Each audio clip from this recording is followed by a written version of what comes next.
everybody enjoyed lunch. We're going to go ahead and get started. I have the pleasure of introducing two gentlemen here from Chicagoland area. We're going to discuss CBD oil and the benefits of phytocannabinoids. The first gentleman here is Robert Beutelspacher. Did I say that right? Yes. Robert is a medical cannabis advocate who produced and created an educational cannabis show based out of Illinois called Cannapics. Robert also worked in the Illinois cannabis industry in 2016 and the CBD industry in 2017. Robert does ultrasound modeling for students at the American College Chest Physicians and at RSNA for various manufacturers including GE and Simons. Robert interviewed Raphael Michelum. I'm good with names. My apologies. In 2016, and gave a speech on medical cannabis at Elgin Community College in 2017. He has a Bachelor's of Fine Arts in Visual Effects and Motion Graphics, and is a certificate from the Cannabis Career Institute. And then his associate here, Dr. Bruce Hertz. Dr. Hertz is an internist in Niles, Illinois. He has been in the private practice for 31 years, and he's licensed in Illinois and Indiana. He's certified by the American College of Sports Medicine and the Association of Ringside Physicians, which means he's a ringside physician with UFC, Strikeforce, and various pro and amateur boxing and MMA events in Illinois. I think I just hit your button. He is also a Team USA World Kickboxing Championship in Portugal and has done several lectures on informal cannabis lectures and is certifying medical cannabis patients for 5 years now. So please give a warm welcome to Mr. Robert Beutelspacher and Bruce Hertz.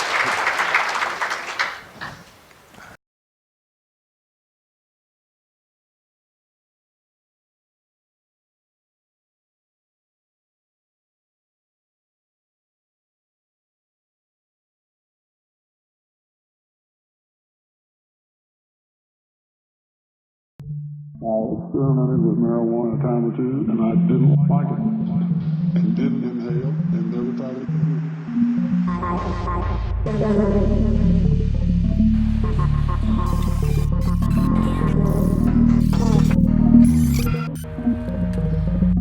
There's no reason for it to ever have been dangerous marijuana being sold at every corner of the grocery store. There has not been one documented death due to marijuana.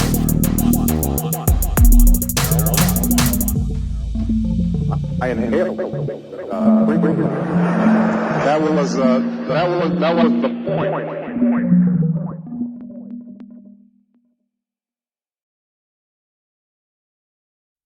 Okay, before we begin, everybody hear me? All right. I want to give a special recognition to Dr. Leslie Temple Mendoza. She's the medical director of Integrative Medicine Program at North Shore University Health Systems. She's a clinical associate professor of family medicine at the University of Chicago Pritzker School of Medicine. She has led me down the path of righteousness to the waters of purity, and I did partake.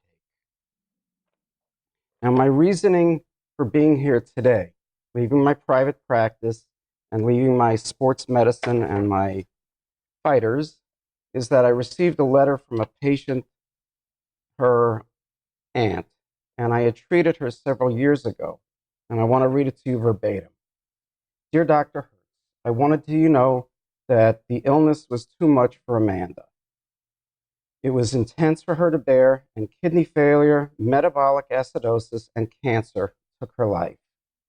And she passed just 11 days after we had seen you and you had certified her.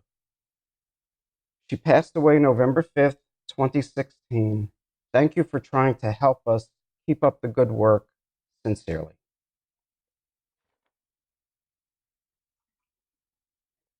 I'm here today. I may not be an actual doctor like Dr. Hertz, but I'm a doctor of experience. I've been experimenting and observing cannabis in all of its forms for the last 11 years of my daily life. Under a microscope too, might I add. In my free time, As you heard, I do an educational cannabis show based out of Illinois. I'm 32 years old, and I still haven't had a sip of alcohol. How many of you can say the same? I'm here today to kill the stigma and to end this reefer madness. Thank you very much.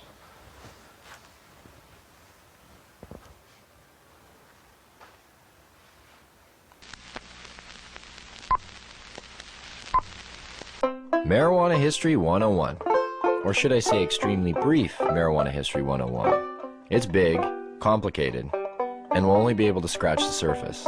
So let's get started. The first thing that strikes one as odd when looking at the history of marijuana, which is also known as cannabis, is how very much legal it once was.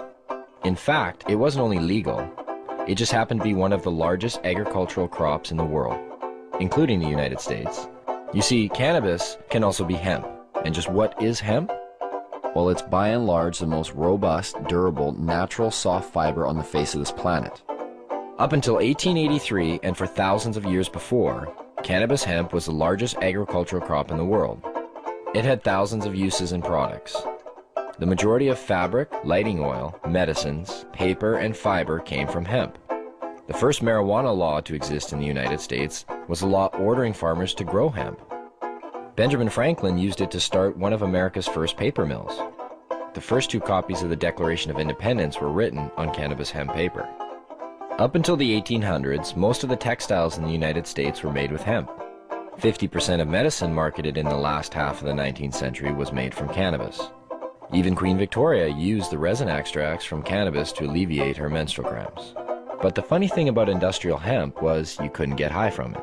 Yet, it was lumped in with the following, which also made little sense. Reefer madness. In the early 20th century, yellow journalism had surfaced. Articles depicted blacks and Mexicans as frenzied beasts who would smoke marijuana, play devil's music, and heap disrespect and viciousness on the readership, a majority of which happened to be white. Some offenses included looking at a white woman twice, laughing at a white person, or even stepping on white men's shadows. And this ended up leading to a law in the form of a tax stamp. A tax stamp that would not only include marijuana, but also hemp and cannabis medicines. It's speculated that hemp's potential for an abundance of new products was going to be in direct competition with other sources. And this, added to the reefer madness, led to the eventual downfall of all forms of cannabis. Popular Mechanics magazine had actually prepared an article entitled New Billion-Dollar Crop. Hemp was touted as being able to produce more than 5,000 textile products from its thread-like fiber and more than 25,000 products from its cellulose, ranging from dynamite to cellophane. Its superiority as a source for paper was also becoming known, especially with the development of hemp processing equipment. Now, the new Marijuana Tax Act was all fine and dandy, except for one thing. If you wanted to grow hemp, you needed to buy a stamp, but they weren't giving any out to anybody.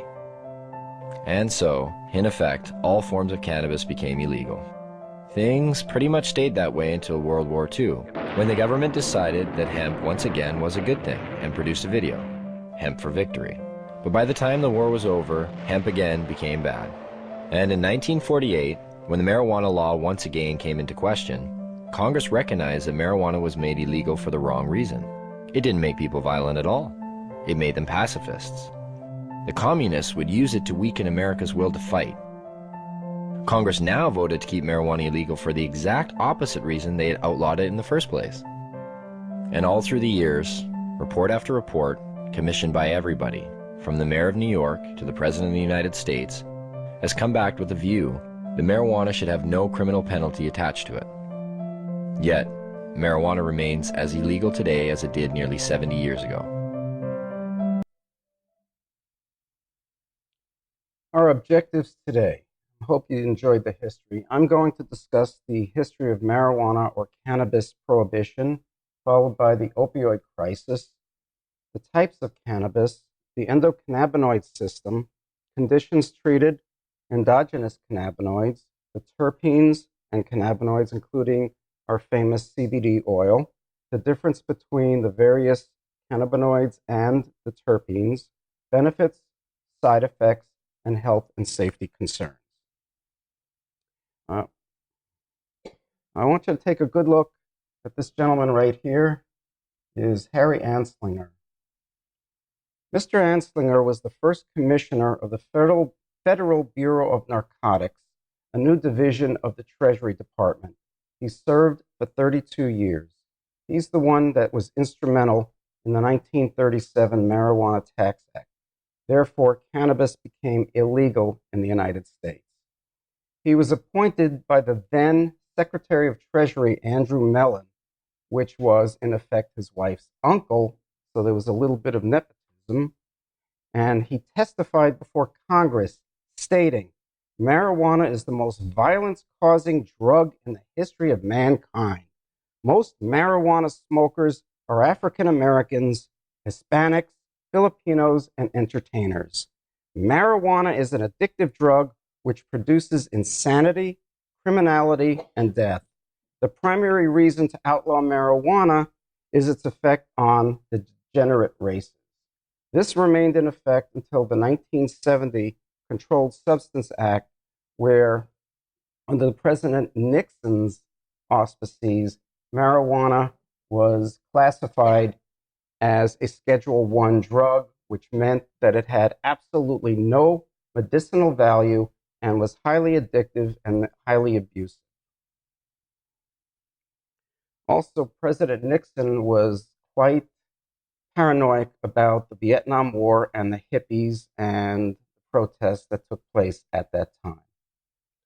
The next gentleman here is William Randolph Hearst. Ladies, I want you to take a real good look at his eyes. So if you ever get someone like this on a popular social media dating app, immediately swipe left. He didn't want competition from the hemp industry, as he had a financial interest in the wood pulp industry. He was very angry and he hated Mexicans because he lost approximately 800,000 acres of prime timberland to Pancho Villa. So he would respond by spreading all kinds of cannabis misinformation in his publications and his newspapers. He owned 21 newspapers, 5 magazines, and 1 film company. He was also supported by the DuPont Chemical Company, of which Andrew Mellon had quite a financial interest in it. Today, he would be sent away to Camp Cupcake like Martha Stewart. Pharmaceutical companies could not standardize the cannabis dosage, so therefore they were dead set against it and they supported DuPont.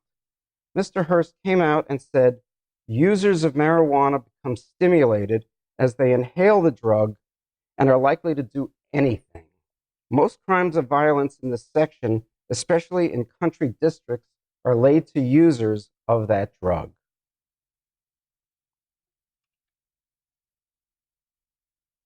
The next, here, some of the posters are famous Reefer Madness. Another one over here that refers to it as the devil's weed. And then over here, one of my favorites, where they entitled The Truth About Marijuana, The Smoke of Hell. It's a vicious racket with its arms around your children. It leads to sin, degradation, insanity, and vice, and also debauchery. That I've got to take a little objection to, because I feel a little debauchery every now and then is good for the soul. So getting back to the 1910 to 1920 Mexican Revolution, where our Pancho Villa became famous, there were thousands of refugees streaming north trying to escape the conflict. They referred to cannabis as marijuana. They used it medicinally as well as recreationally. And this was something that the good folks north of the border could not quite understand. They were very confused as to why these people would be smoking this. It didn't make sense. So therefore, in the 1920s, there were very heavy anti-marijuana campaigns. It's stating that marijuana turned users into killers, drug addicts, et cetera, et cetera, et cetera. There were movie posters, there were all sorts of propaganda, and it was designed to instill fear. As an aside, our good friend Pancho Villa was assassinated in Mexico in 1923. However, in 1916, he took it upon himself to do several cross-border raids as he needed supplies, money, etc., which infuriated President Woodrow Wilson. So he dispatched General John Pershing from Washington with 5,000 soldiers to track down, and the objective was to capture Pancho Villa, bring him back, and put him on trial in a public display. Pancho Villa made it into the mountains and was never captured. General John Pershing spent about 11 months chasing him, and this included the invasion of Veracruz, port city in Mexico on the eastern seaboard. The Mexican locals did not appreciate that, and they downright hated the Americans for that. And that's where the term gringo originated, because the Americans wore green uniforms, and the locals would see that and say, "Green, go." That's one of the three theories of the origination of the term. And also, the Mexican government escalated quite a bit of anti-American sentiment.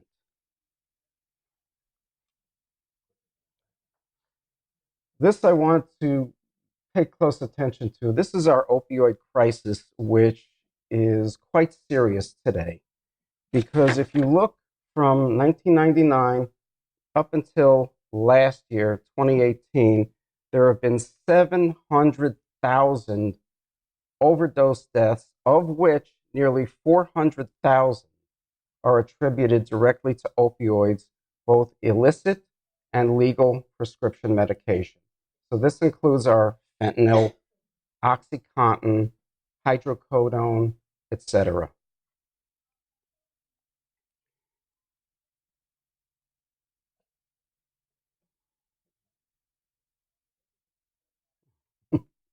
Anyway, modern medical research has confirmed the beneficial uses of cannabis in treating or alleviating the pain, nausea, or other symptoms associated with a variety of debilitating medical conditions, including cancer, multiple sclerosis, HIV, and AIDS.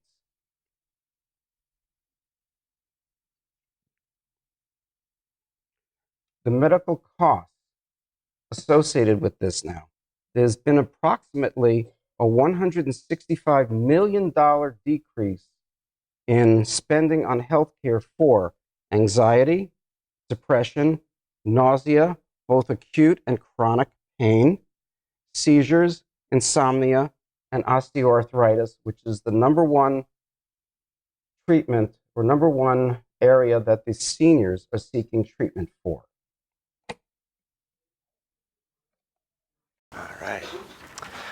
All right, cannabis species. So when I talk species, I'm not talking African broccoli or Bobby Brown or bongo or chronic or chiba or cabbage or dope or dubage or any of these, sticky of the icky, snickle fritz, stank, especially not marijuana. So there's 3 cannabis species. The first one is Cannabis ruderalis. So it's typically known for its short lifespan because it flowers regardless of light exposure. So unlike sativa and indica, which typically flower in the fall time, Cannabis ruderalis can flower in the summertime whenever it wants. Some classify ruderalis with sativa, and it can vary in THC and CBD production.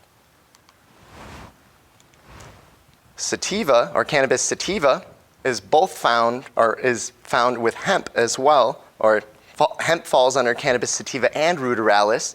It can vary also in THC production and CBD. It's typically found in low altitudes, so it doesn't have as much UV exposure, and it's native to Eastern Asia. Versus Cannabis indica, which originates in India, which usually is grown at high altitudes, so it can usually get higher UV rays, which results in high THC production and fractional CBD production. What is the endocannabinoid system, and why is it important?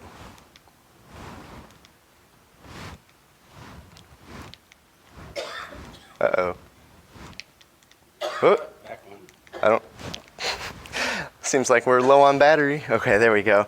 So we're made up of two cannabinoid receptors. The first one is our CB1 receptors, which typically are found in our central nervous system, as well as various parts of our lungs.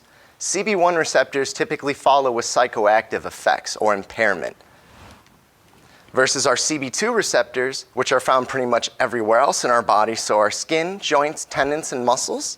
It follows with zero psychoactivity with it. And that's important to note because everybody usually thinks that cannabis follows with psychoactivity when in some cases you can avoid that. Our bodies are made up of two endogenous cannabinoids. So the first one up at bat is anandamide. Anandamide is known as the bliss molecule. It's actually our endogenous version of THC. Our body produces it every single time we work out, as well as when we consume dark chocolate. But the big thing you have to ask yourself is what consequence happens if your body is deprived or absent of this molecule. Our second endogenous cannabinoid, 2-arachidylglycerol. It's a mouthful, but this is our endogenous version of CBD. It's typically formed in various parts of the brain, in breast milk, and in various peripheral tissues. And again, you have to ask yourself, what are the consequences if your body is unable to What are the consequences if your body's deprived or unable to process such? So I'm sure you guys are looking at this and looking, what a mess, but I can assure you this is very, very simple. As you can see, I'll go into all the cannabinoids in detail, but very simple, everything comes from CBG. Cannabigerol is the grandparent or precursor cannabinoid. And then everything, depending on if it's decarboxylated or if it's just oxidized naturally, has a various life cycle. And most of these are not psychoactive.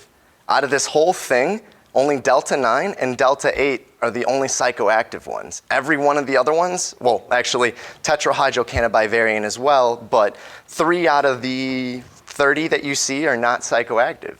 That's a pretty good number. To go into the phytocannabinoids, to start, cannabichromene, or CBC, which we know for its antibacterial properties, as well as its pain relieving and bone stimulation properties. CBE, which we unfortunately don't have much information about, with the exception that we know that she's not psychoactive. THCV, or tetrahydrocannabinol, which in small amounts is actually not psychoactive, whereas in large amounts it can actually activate your THC. It's an anti-inflammatory, an anti-epileptic, and it's also a bone stimulant. CBL, we also unfortunately don't know much about, with the exception that it's an anti-inflammatory. CBG, which obviously, like I said, is the grandparent cannabinoid. It's known to be non-intoxicating. It's an anti-inflammatory, appetite suppressant, as well as a neurological protector. So there's a chance that it could also stop or prevent CTE. Continued, we have the acidic version of THC, or THCA, which again is not psychoactive whatsoever unless it's heated. It's known for its anti-inflammatory as well as anti-epileptic capabilities. And then once you heat it up, it turns into delta-9 tetrahydrocannabinol, which we all know for its intoxicating effects. It's also an anti-inflammatory and it has an antioxidant and bone stimulant, or appetite stimulant capabilities. We all know about the munchies. And then if you let it oxidize furthermore, delta-9 will actually turn into delta-8, which is psychoactive just like delta-9, but it's a lot more sedative. So patients that are typically looking to sleep can definitely benefit a little bit more off of delta-8 over delta-9. And then you have CBN, or cannabinol. Cannabinol is not psychoactive. It's the oxidized version of either delta-9 or delta-8. It's an anti-insomnia, so it's great for sleep, and it's also a great pain reliever as well. And then we have our star player, which everybody knows, CBD, or cannabidiol. Cannabidiol is non-intoxicating, as well as it actually can be an antipsychotic. So those of you who aren't familiar, if you take CBD after THC, you can actually reduce or remove some of the unwanted psychoactivity or impairment. It's also a neurological protector, so it can also possibly prevent or stop CTE, as well as it is an appetite suppressant. So if you take it after THC, you can avoid the munchies a little bit easier that way. as well as there is a medication approved in 2018 off of CBD.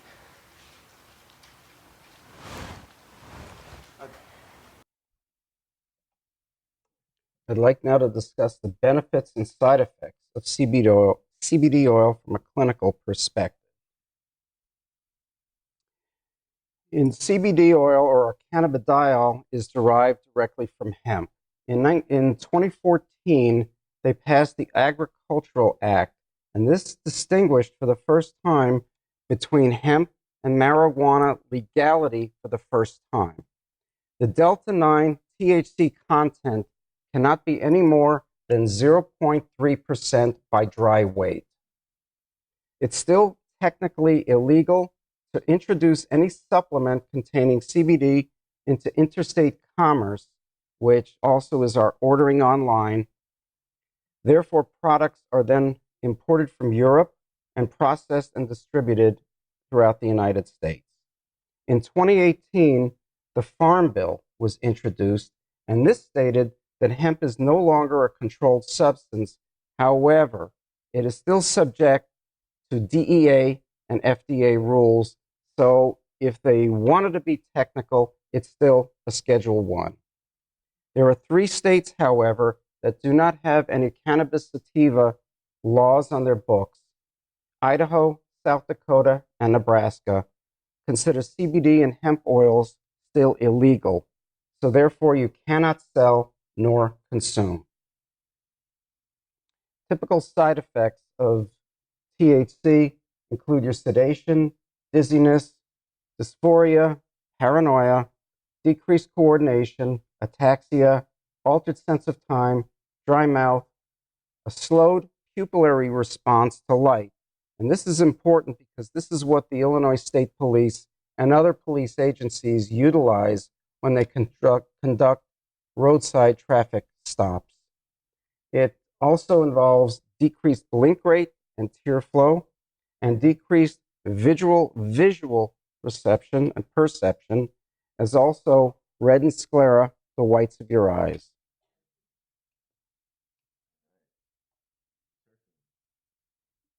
There's at least 20,000 terpenes in existence. Are you all ready for me to go over every 20,000? So terpenes are the oils any plant secretes. It's not just from cannabis, it's everything we smell and taste. And it's important to note because terpenes and cannabinoids create a synergy. The first terpene out of the 20,000, myrcene, which probably one of my favorites. It's known for its sedative as well as it's supposed to increase THC psychoactivity. I don't necessarily believe that it bumps the psychoactivity. I think that the fact that it's just a heavy sedative makes it a little bit more apparent. But it's typically found in ripe mangoes, citrus, thyme, bay leaf, lemongrass, and in cloves. And it's known for anti-inflammatory, antibacterial, antifungal, and antiseptic capabilities. The second terpene, limonene, is great for stress relief and alertness. It's found in citrus rinds and in juniper and in peppermint. It's also great for anti-depression, anti-anxiety, and it's also an antifungal and gastric reflex. Humulene, which is known to suppress appetite, is found in hops, wood, basil, cloves, cilantro, and in sage. Typically is an anti-inflammatory, antibacterial, and as well as being a pain reliever. Can't skip linalool. Linalool is a great one. Linalool is typically found in lavender, laurel, rosewood, and birch. It's great for its sedative and stress relief capabilities, as well as it's an anticonvulsant. And actually my absolute favorite one, caryophyllene, which for the longest time I butchered her name and called her beta-caryophyllene, but it's phylline. You gotta get the phi out. But it's great for calming and stress relief.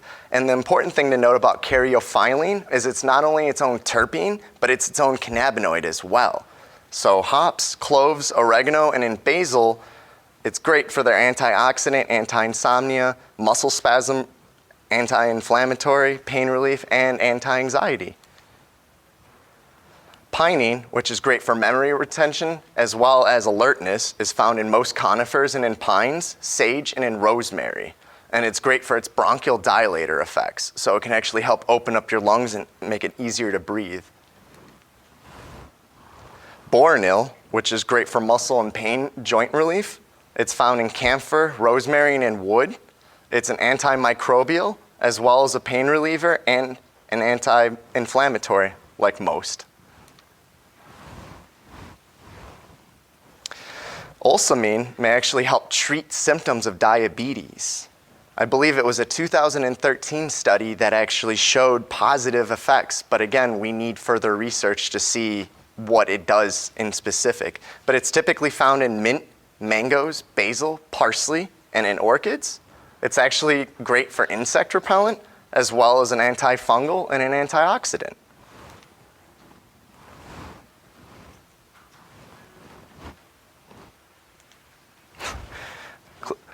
Clicker is not working with me today.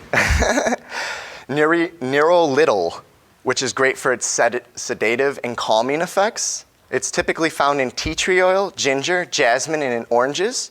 And it's known for its antimicrobial, antifungal, and anti-insomnia effects. Terpenoline, which is also another great sedative. It's found in parsnips, apples, nutmeg, tea tree oil, and in cumin. It's also great for antibacterial, antifungal, and an antioxidant. And then eucalyptol, which is typically found in eucalyptus, sage, and in conifers, is great for respiratory benefits as well as memory retention, and it's also shown benefits of antibacterial and antifungal properties, as well as anti-inflammatory and antioxidant. But it's important to note because a lot of strains contain all of these, and they're fractional, so not every strain is going to have it, and also depending on the phenotype of how it was grown can have different levels. So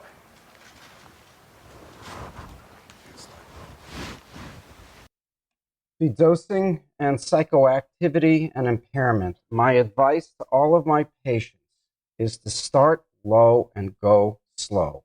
If you walk into a dispensary after the first of the year and you buy a chocolate bar, they come in 2 rows of 5. It's 100 milligrams of THC in the entire content.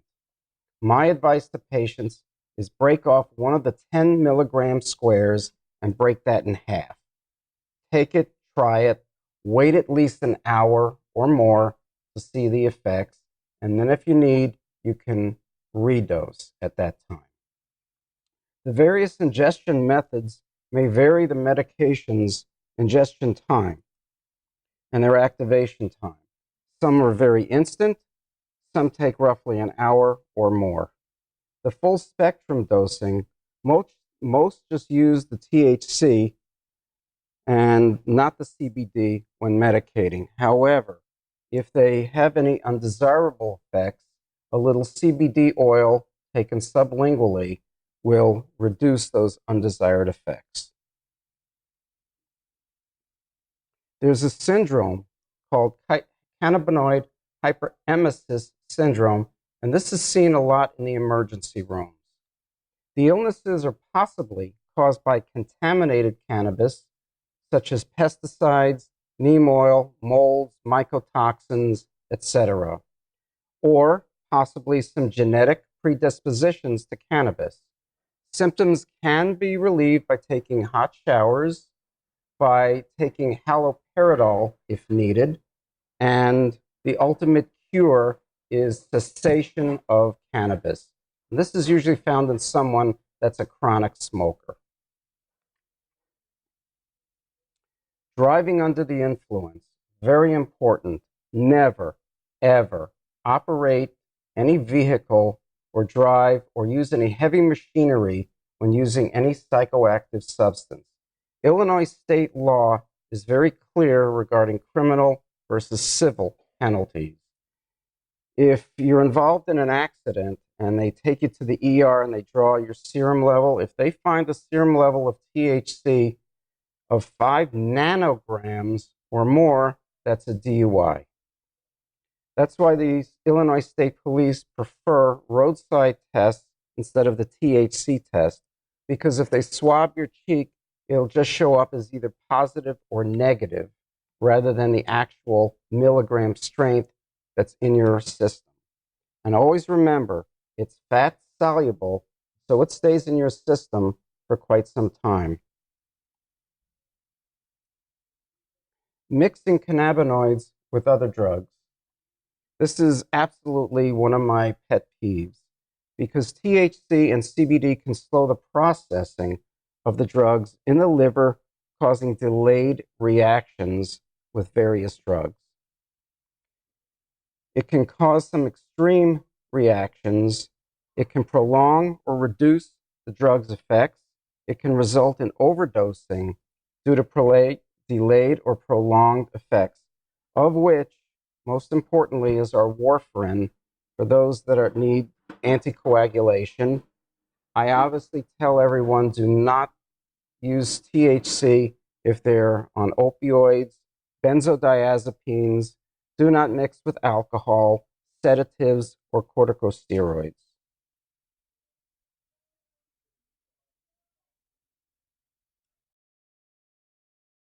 Methods of ingestion. So like Dr. Hertz said, always start low and go slow. So the first method we all are familiar with is smoking or vaping, which is obviously the most common for a number of reasons. It's instant absorption. It can be problematic with people with lung issues, obviously. And it's only 30% via smoking. You only get 30% of your actual medicine when you smoke it. Whereas when you vape it or use an inhaler, it's 50 to 80%. And when I say vaping, I'm not talking about oil-containing cartridges. That is a big variable, and there's way too many to include right now, which we will go over later. Sublingual ingestion, which is typically your tinctures, sprays, and oils. So as you can see in the picture right there, we have 2 sublingual glands underneath our tongue. Typically, it's instant. You just keep it under there for at least 20 to 30 seconds, and it goes straight to your blood system, and it avoids GI absorption. It's typically 40 to 50% just by keeping it underneath your tongue. And the benefit is that when you swallow it, you actually are getting your GI absorption at that point. However, GI absorption typically takes anywhere from 30 minutes to 2 hours, depending on how fast you metabolize. It can be difficult to distinguish dosage because of that, as well as it's only 4 to 20% bioavailability. And that's because the liver processes delta-9 tetrahydrocannabinol and converts it to 11-hydroxy delta-9 tetrahydrocannabinol, which is more psychoactive, but we have to figure out if it has any different medical capabilities. Topicals, which is actually one of my favorites, typically does not have psychoactivity, but it could, depending on how you apply it. Typically, it's 5 to 10 bioavailability because it only goes to your CB2 receptors, thus avoiding your CB1 and the psychoactivity.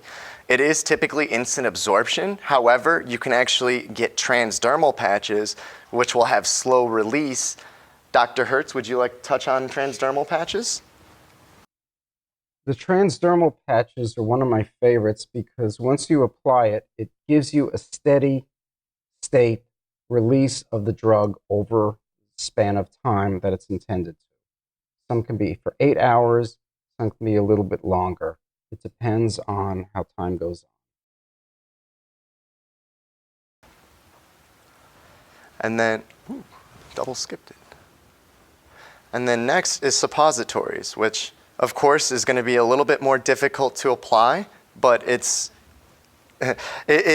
can typically avoid some of the psychoactivity, but it does follow with heavy sedation. So if you have patients that are typically having trouble sleeping and they don't want to get high, this might be a better option for them, as goofy as it sounds. But it's important because it bypasses the liver and the stomach and it goes straight to your blood system. So typically can avoid a little bit of that psychoactivity from that. Again, there is going to be psychoactivity, but not nearly as much as you would if you were to eat it or smoke it, say you will. Health and safety concerns. So this is a big one because not all cannabis nor cannabinoids are born equal. Improper growing and processing can cause serious harm. And also buyer beware of counterfeit and unsafe products because of the lack of regulation. So contaminants from growing. Hemp and CBD is a big worry when it comes to this because of hemp's ability to be a phytoremediation, which typically allows it to suck various metals and minerals out of the soil and the water, which is great when it comes to saving our world. But the reality is that you don't want CBD with selenium or radiation in it. So it's very important to know where your hemp is grown and what is actually tested, if it's tested for its potency, as well if it's tested for contaminants, because it can suck up pretty much anything that's present in the soil or water.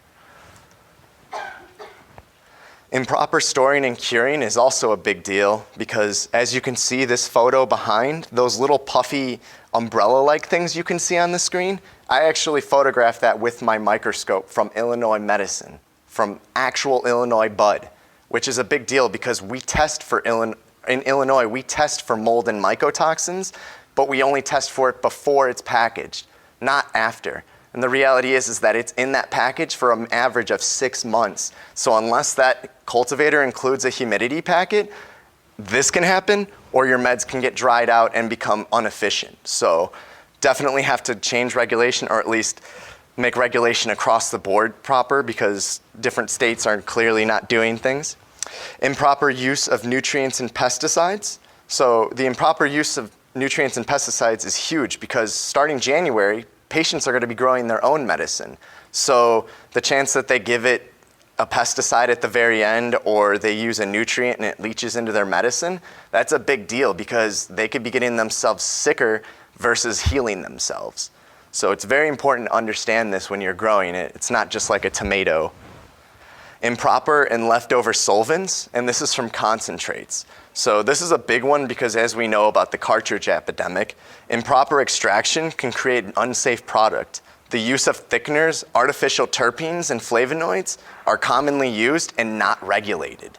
This is a very big deal because some impurities can be covered up by solvents. And if you go to Colorado, they won't specify if your cartridge has artificial terpenes. They're simply just going to tell you that it's a cartridge with THC. Insects. This is probably the least of the worries, but probably one of the grossest. So this was actually taken off of my microscope as well at 4 times and 10 times. This is actually a spider mite hugging a cannabis pistol. It almost was practically invisible. However, the spider mite itself may not be toxic to you, but the means of how that cultivator tries to get rid of it is. So it's very important at how your medicine is grown again, because like I said, there's a lot of variables, and who wants to be ingesting bugs when you're smoking? Come on. Illicit market products. So there's zero regulation in the black or illicit market. So we all know it's a complete gamble. It can contain pesticides just like the others. It can contain mycotoxins and molds, heavy metals and thickeners. And one of the most important that I'm afraid of is synthetic cannabinoids. Synthetic cannabinoids, you won't know the difference between. It'll still get you high, but the reality is that you can actually overdose on synthetic cannabinoids, whereas you can't overdose on a phytocannabinoid. To date, there have been 29 vape cartridge deaths nationwide and approximately 1,300 confirmed respiratory illnesses. Now, the types of injuries on these are blast type injuries or industrial accidents or the inhalation of flames where it affects the lungs severely.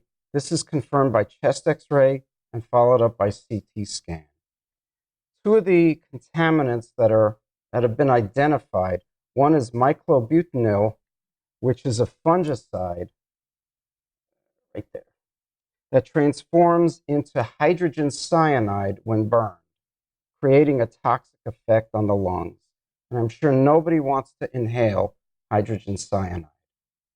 And then there's vitamin E acetate, which is used as a thickener, and that's also been identified as a potential cause. They also found of recently silver solder, which is used in cheaper cartridges, has also been another concern. So it's also very important to see where the cartridges are manufactured.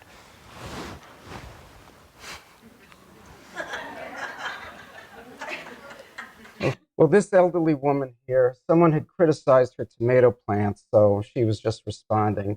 But she also could be one of those hippies that my parents and grandparents warned me about back in the day. Seniors are the fastest growing segment using cannabis today, approximately 50 million Americans are 65 or greater. And out of those, approximately 4 million use CBD regularly. And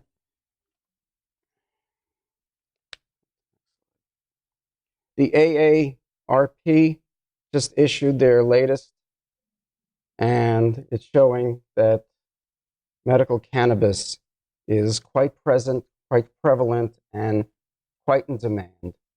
Thank you very much, and we'll take questions.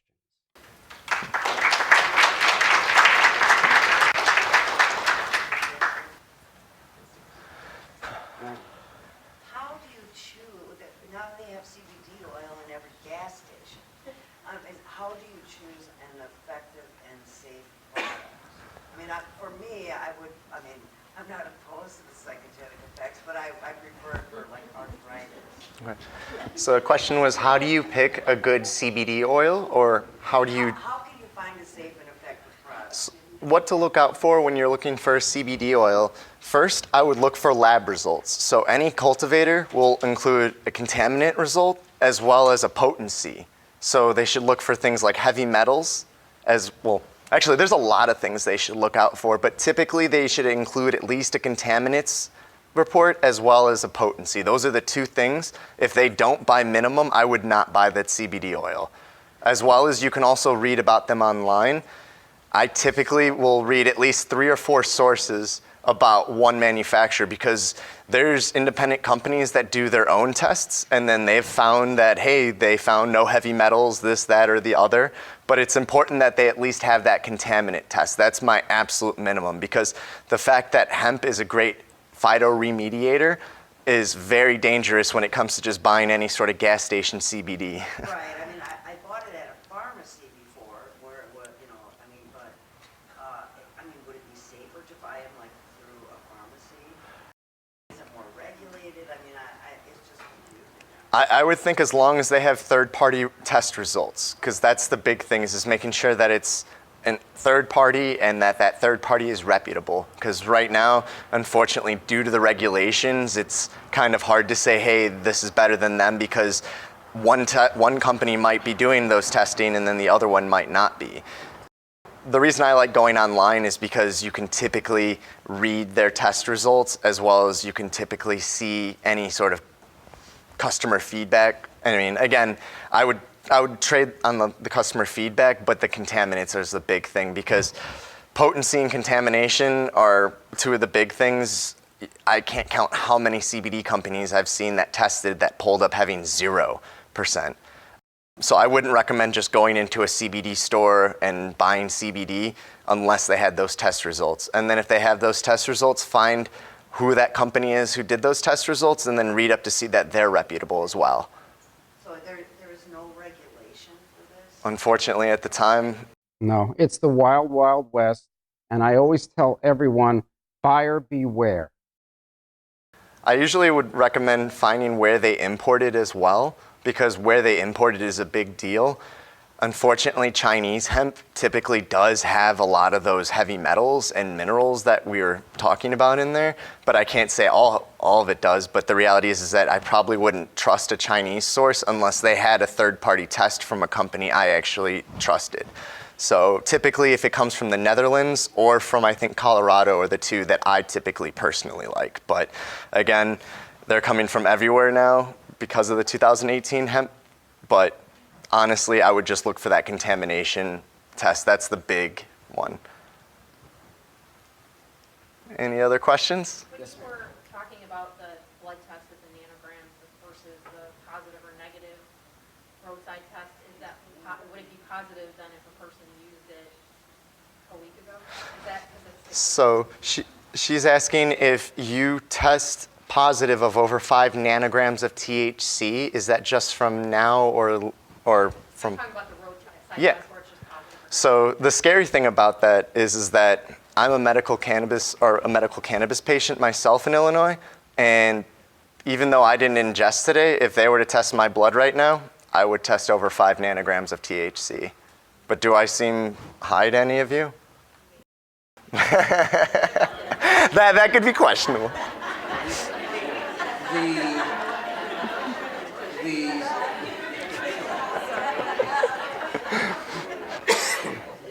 The cheek swab will only show up positive or negative. It will not tell you how many milligrams are in your serum or your bloodstream. They are working on tests now similar to the roadside breathalyzer, but those have not been proven. They've not been approved as yet. It probably may come out next year since it'll be legalized here in Illinois. The other thing I warn patients about, please, please, please, if you're going to use cannabis at all, do not take it into Indiana. They have zero tolerance there, and if they find it, you will get arrested. In fact, don't take it out of any state, because that's federally illegal. In the back, yes, ma'am. Terpene?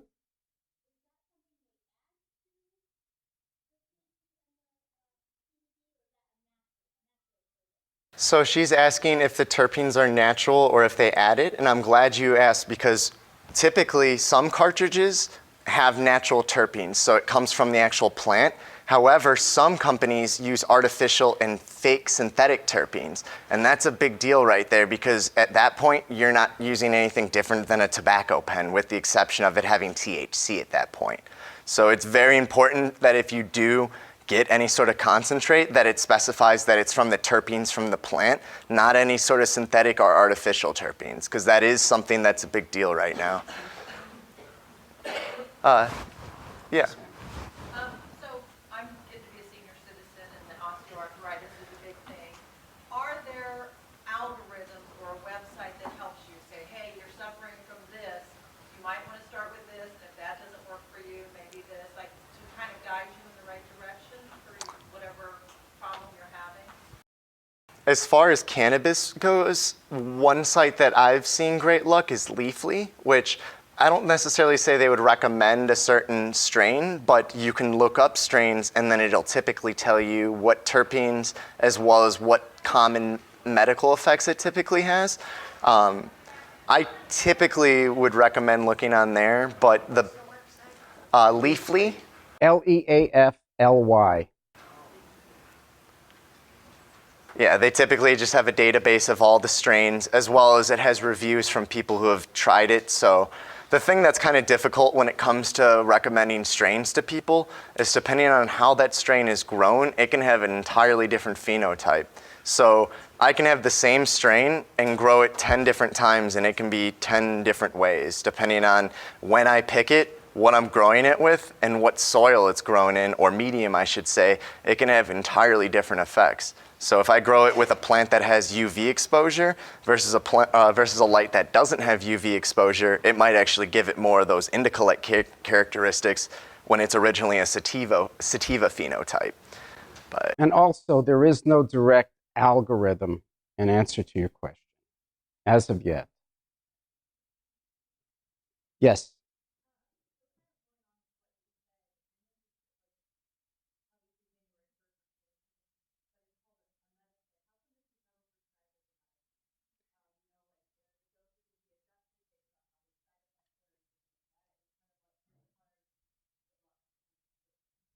The question is, why hasn't it been approved as a medicine?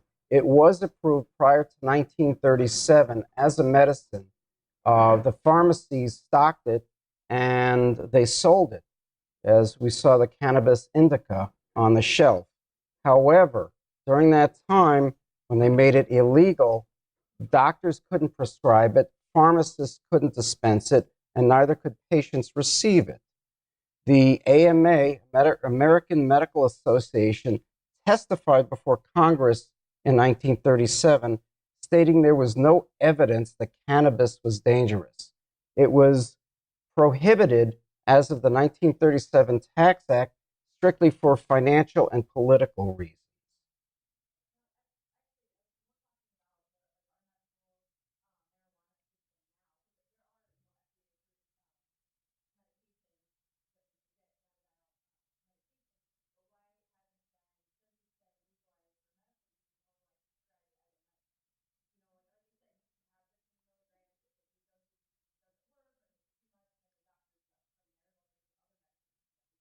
That's simply because it's been prohibited for many years. Don't forget, it was only approved for medicinal use in 2014. Why? Because there have not been enough studies performed to date. They're still working on it. The bigger institutions such as Harvard, Mayo Clinic, they're full steam ahead with cannabis and the research involved, so that they will eventually give recommendations about what type of medication and what strength and what it will treat. But as to date, nothing is etched in stone. Ma'am.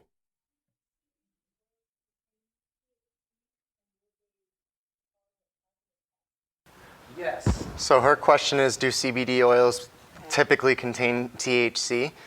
Depending on if the oil is full spectrum, broad spectrum, or just CBD distill, those are typically the big three. Full spectrum oil or full spectrum CBD oil will have THC in it, but it will only contain under that 0.3% THC. Also, as an addition to your question, if someone has a job where they're tested for medical cannabis or THC in their urine, it will turn up positive, even with the 0.3%. So that's why I caution everyone that uses this product, if you're tested at work, let them know in advance and make them understand. Obviously, if you're driving a school bus, my advice is absolutely not to use anything.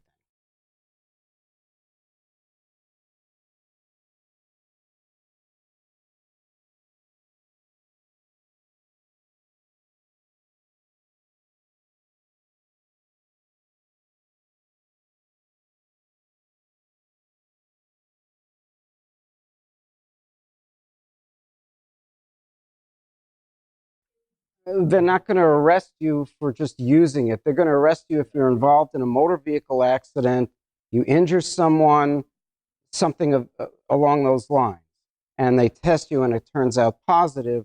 That's when you have to explain. But they're not going to come out and say, you've been smoking, let's go.